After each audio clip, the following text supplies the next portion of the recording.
sport of football as a whole. The practice has a far-reaching impact, and the stakeholders involved in football must continue to address the issue. One way to tackle the issue is through strict regulations and penalties for those found guilty of corruption. This can include sanctions such as heavy fines, bans, and imprisonment. Another way to combat the problem is through education and awareness-raising campaigns. These campaigns can help football stakeholders, from players and officials to fans, understand the dangers of match fixing and bribery and the impact they have on the sport. This can also help to encourage whistleblowers to come forward with information about corruption without fear of retaliation. The introduction of technology and VAR, video assistant referee, has also enhanced the fight against match fixing and bribery. VAR technology can be used to review decisions during a game and detect any instances of corruption or wrongdoing. This technology has been critical in uncovering several cases of match fixing in recent years, leading to the punishment of the guilty parties. Furthermore, it is not just the financial aspect that motivates individuals to engage in match fixing and bribery. Some players and officials may be coerced or threatened into participating in such activities. Organized crime groups have been known to target vulnerable individuals and use intimidation tactics to force them into fixing matches.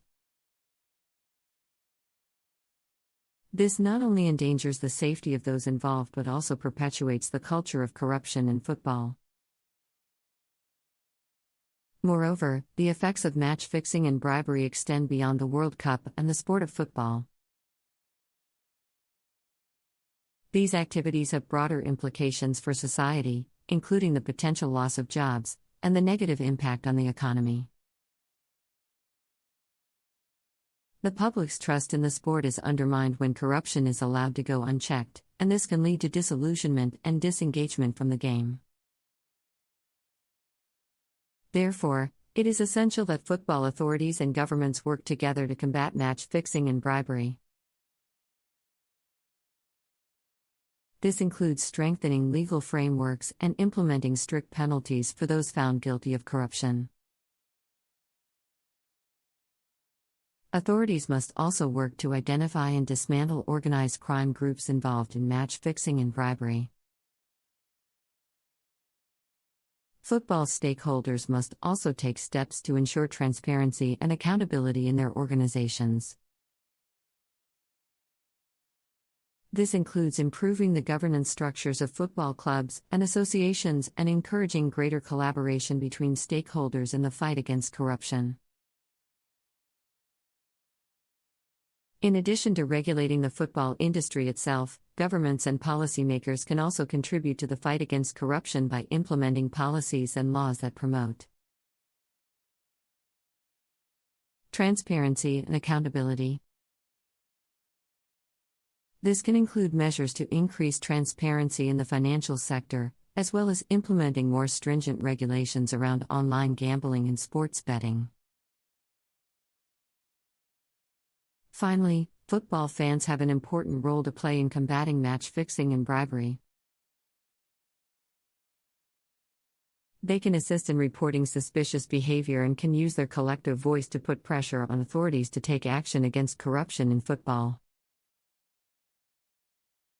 Fans can also support organizations that are working to promote transparency and accountability in the sport. It is also important to note that while the focus of this discussion has been on match fixing and bribery in the Men's World Cup, women's football is not immune to these issues. While there have been fewer recorded incidents of corruption in women's football, this does not mean that the problem does not exist. As women's football continues to grow in popularity and visibility, there is a risk that match fixing and bribery could become more prevalent.